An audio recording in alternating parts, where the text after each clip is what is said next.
సాగునీరు లేక ఎండిపోతున్న పంటలను కాపాడుకునేందుకు వరంగల్ జిల్లా రైతులు అష్టకష్టాలు పడుతున్నారు. రాయపర్తి మండలం సపావత్ తండాలో ట్యాంకర్ల ద్వారా నీళ్లు తెచ్చి పొలం పారిస్తున్నారు. భూగర్భ జలాలు అడుగంటడంతో పాటు కరెంటు సరిగ్గా లేక ఇబ్బందులు పడుతున్నామని రైతులు ఆవేదన వ్యక్తం చేస్తున్నారు. ఎంత కష్టపడ్డా పంట చేతికొచ్చే పరిస్థితి లేదని కంటతడి పెడుతున్నారు.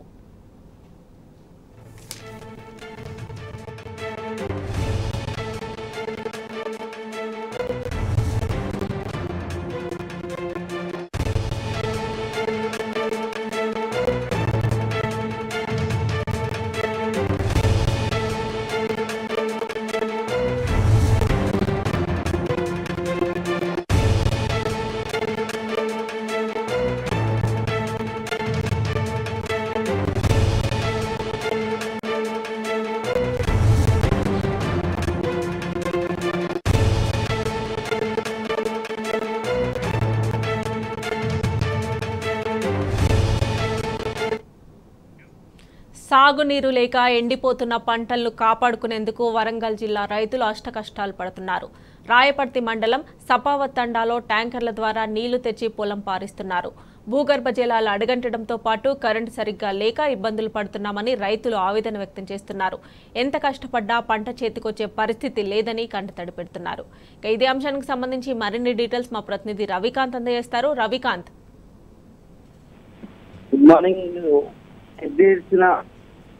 వ్యవసాయం చేసిన రాజ్యం నిలబడదని చెప్పి మనకు చెప్తా ఉంటారు.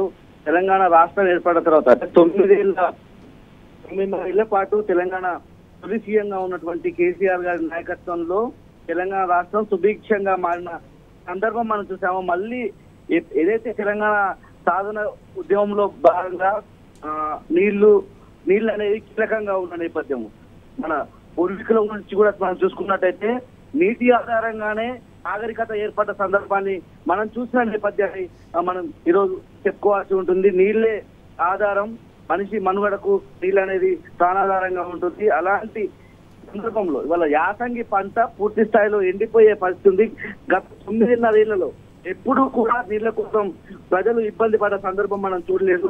ప్రస్తుతం దానికి ఉదాహరణే మనం చూస్తున్నటువంటి విజువల్స్ మనం చెప్పుకోవాల్సి ఉంటుంది. ఏదైతే ఉమ్మడి వరంగల్ జిల్లాకు సంబంధించి అనేక నియోజకవర్గాలు 12 నియోజకవర్గాల వ్యాప్తంగా కూడా ఇదే పరిస్థితి మనకు కనిపిస్తా ఉంది. రైతులు రోడ్డు ఎక్కుతున్న సందర్భం మనకు కనిపిస్తా ఉంది. ఇదైతే ఎండాకాలం కూడా తెలంగాణ రాష్ట్రంలో ఊర్లలో ఉబికి వచ్చిన నీళ్ల పరిస్థితి నుంచి వాళ్ళ మళ్ళీ భూగర్భ జలాలు అడుగంటిపోతున్న పరిస్థితి, రైతులు రోడ్డు ఎక్కుతున్న పరిస్థితి, చెరువులు ఎండిపోతున్న సందర్భము. దాంతో పాటు ఉమ్మడి వరంగల్ జిల్లాకు ముఖ్యంగా ఎస్ఆర్ఎస్పీ కావచ్చు, దేవాదులు కావచ్చు, ఈ పథకాల ద్వారా ఈ కాలువల ద్వారా నీళ్లు అందుతుంటాయి. ఈ కాలువలు పూర్తిగా ఎండిపోతున్న సందర్భం మనకు కనిపిస్తా ఉంది.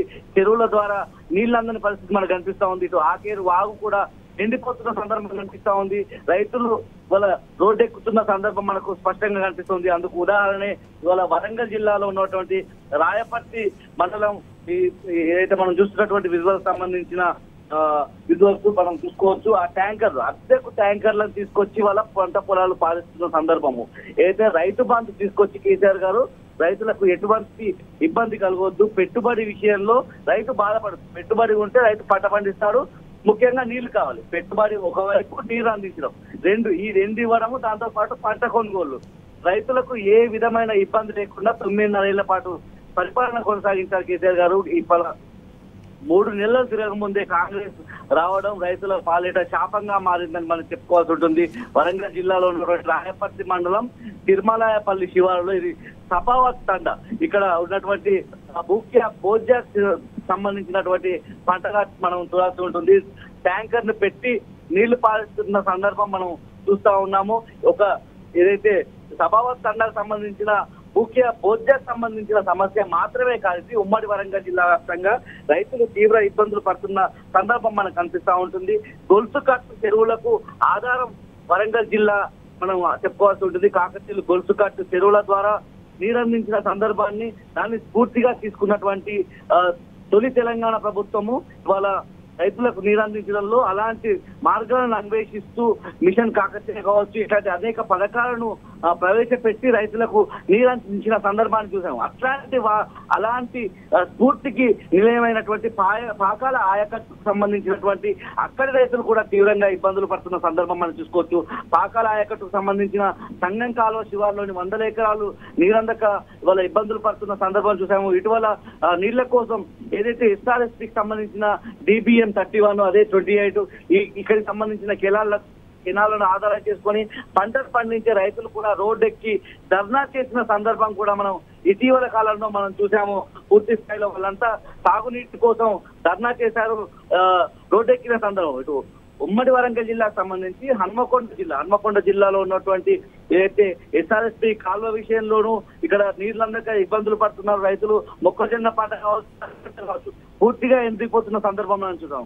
అటు పక్కనే ఉన్నటువంటి స్టేషన్ గన్పూర్ సంబంధించి లింగాల గణపూర్ ఇతర మండలాలు కూడా అక్కడ కూడా పూర్తి స్థాయిలో ఇబ్బంది పడుతున్నారు. ముఖ్యంగా జనగామ ప్రాంతము, కప్పటి, మహబూబ్ నగర్ అనే ప్రాంతం ఏ విధంగా అయితే ఉమ్మడి పాలమూరు ప్రాంతము నీరందక ఎలాంటి ఇబ్బందులు పడ్డ సందర్భము అనిపించిందో అలాంటి తీవ్ర దుర్భిక్షాన్ని ఎదుర్కొన్నటువంటి జనగామ ప్రాంతము మళ్ళీ 9.5 ఏళ్ల తర్వాత అక్కడ మళ్ళీ సుభిక్షంగా మారిన సందర్భము. రైతులు వరి ధాన్యం ఉత్పత్తిలో జనగామది కూడా కీలకంగా మారిన సందర్భం. అంటే జనగామ ప్రాంతం ఒకప్పుడు అది చేర్యాల కావచ్చు, జనగామ కావచ్చు, ఈ ప్రాంతం నుంచి పూర్తి దుర్భిక్షంగా ఉన్నటువంటి ప్రాంతాన్ని పూర్తిగా సుభిక్షంగా మారిన సందర్భం నుంచి మళ్ళీ అక్కడ కరువు కోరలు చాస్తున్నాయని మనం చెప్పుకోవాల్సి ఉంటుంది. జనగామ ప్రాంతం అంతా కూడా మళ్ళీ కరువు బారిన పడుతున్న సందర్భాన్ని చూస్తున్నాము. ఇదైతే యాసంగి పంట సమయంలో పంటలు పండాల్సిన ఏదైతే పొలాల్లో అక్కడ పశువులు గడ్డి మేస్తున్న సందర్భం కూడా మనకు ఇవాళ కనిపిస్తా ఉంది.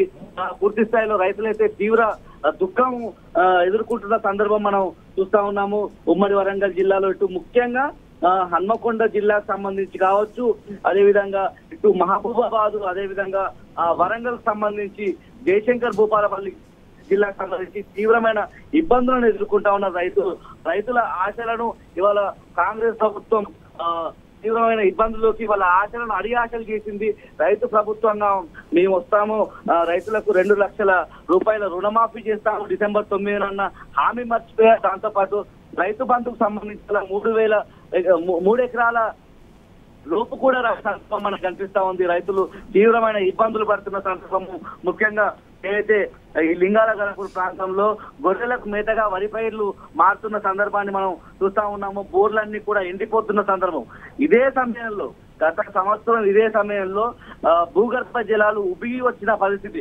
మోటార్లు ఆన్ చేయకుండా ఆ పైపుల్లో నుంచి నీళ్లు ఉబ్బిగి వచ్చిన సందర్భం మనం చూసాము. పాతాల గంగ ఉప్పొంగిన సందర్భం మనం చూసాము. అదే సందర్భంలో ఒక 3 నెలలు కాకముందే, కాంగ్రెస్ పాలనలో 3 నెలలు కాకముందే రైతు అరిగోస పడుతున్న సందర్భం అయితే మనకు కనిపిస్తా ఉంది. పూర్తి స్థాయిలో భూగర్భ జలాలు అడుగంటిన సందర్భం మనకు కనిపిస్తా ఉంది. యాసంగిలో తీవ్రమైన ఇబ్బందులను రైతులు ఎదుర్కొంటున్న సందర్భం మనకు కనిపిస్తా ఉంది.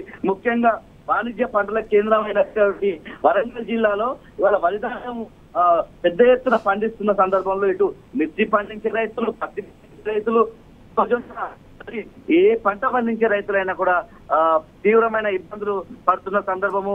పూడిక తీత తీసి ఇవాళ క్రేన్ల ద్వారా వాటర్ను తోలిపోసుకునే సందర్భం ఉమ్మడి వరంగల్ జిల్లాలో వచ్చిందంటే ఆశ్చర్యం లేకపోలేదు. ఇదంతా కూడా గత సంవత్సరం ఇదే సమయానికి, ఇదే ఎండాకాలం, నడి ఎండాకాలంలో అన్ని చెరువులు అలుగులు పోసిన సందర్భాన్ని మనం చూసాము. ఇవాళ నీళ్ళన్నీ కూడా అడుగంటిపోతున్నాయి. చెరువులు ఎండిపోవడం మనం చూస్తా ఉన్నాము, కాలువలు ఎండిపోవడం మనం చూస్తా ఉన్నాము. ఏదైతే కేసీఆర్ గారు ఎన్నికల సమయంలో ఏదైతే చెప్పారో కాంగ్రెస్ వస్తే నీళ్లు రావు, రైతులు ఇబ్బందులు పడతారనే చెప్పిన మాటలకు కాంగ్రెస్ పాలన అక్షర సత్యంగా మనకు కనిపిస్తూ ఉంది. ఇవాళ రాయపత్రికి సంబంధించినటువంటి ఈ విజువల్సే అందుకు మనం ఉదాహరణగా చెప్పుకోవాల్సి ఉంటుంది. వాగులు ఇవాళ జీవనదిలా పారుతున్న వాగులు కూడా పూర్తిగా ఎండిపోయి ఆ వాగుల మీద ఆధారపడుతూ ఉంటుంది. ఆకేరు వాగు కావచ్చు, మున్నేరు వాగు కావచ్చు, వీటి మీద ఆధారపడ్డ రైతులంతా కూడా ఆ పూర్తి స్థాయిలో ఆ వాగులు ఎండిపోవడంతో ఏం చేయాలో దిక్కుతోచని పరిస్థితిలో ఉన్నారు. ముఖ్యంగా ఎస్ఆర్ఎస్పీ కావచ్చు, దేవాలయాల మీద ఆధారపడ్డ రైతుల ఆశలు ఆశలు అయిపోయాయని వాళ్ళంతా చెప్తా ఉన్న సందర్భం, ఆవేదన వ్యక్తం చేస్తా ఉన్న సందర్భం మనకు కనిపిస్తా ఉంది. ముఖ్యంగా నీటిపారుదలకు సంబంధించిన అధికారులకు కూడా క్లారిటీ లేదని మనం చెప్పుకోవాల్సి ఉంటుంది. పూర్తిగా ఉమ్మడి వరంగల్ జిల్లా వ్యాప్తంగా ఇటు జయశంకర్ భూపాలపల్లి, అదేవిధంగా హన్మకొండ, వరంగల్, మహబూబాబాద్, జనగామ ఈ ప్రాంతంలో రైతులంతా కూడా తీవ్రమైన ఇబ్బందులు నీటి విషయంలో ఎదుర్కొంటా ఉన్న సందర్భం మనకు కనిపిస్తా ఉంది. టీవీస్ లో కనిపిస్తున్నటువంటి ఆ వాటర్ ట్యాంకర్ ద్వారా కనిపిస్తున్న విజువలే అందుకు ఉదాహరణ. ఇవాళ పంట పెట్టుబడి కూడా తీవ్రంగా 3,000 రూపాయలు ఉంటుంది. తీవ్రంగా ఆ పంట పెట్టుబడి కూడా మనకు పెరుగుతున్నట్టుగా మనకు కనిపిస్తోంది. అందుకు తగ్గ ఏదైతే మద్దతు ధర తగ్గుతుంది దాని విషయంలో కూడా రైతు ఇబ్బంది పడుతున్నాడు. తమ పంట చేలను పట్టుకుని వాళ్ళ కన్నీళ్లు పెట్టుకునే దుస్థితికి రైతు దిగజారిపోయాడని మనం చెప్పుకోవాల్సి ఉంటుంది. ముఖ్యంగా చివరగా ఇవాళ రైతు చేసిన రాజ్యము చేసిన వ్యవసాయం నిలవదు, ఆ రాజ్యం ఎప్పుడు బాగుపడదనే అని రైతులంతా కూడా చర్చించుకున్న సందర్భం గ్రామాల్లో ముఖ్యంగా గ్రామీణ ప్రాంతాల్లో మనకు కనిపిస్తా ఉంది. Right Ravikanth, thanks for updates.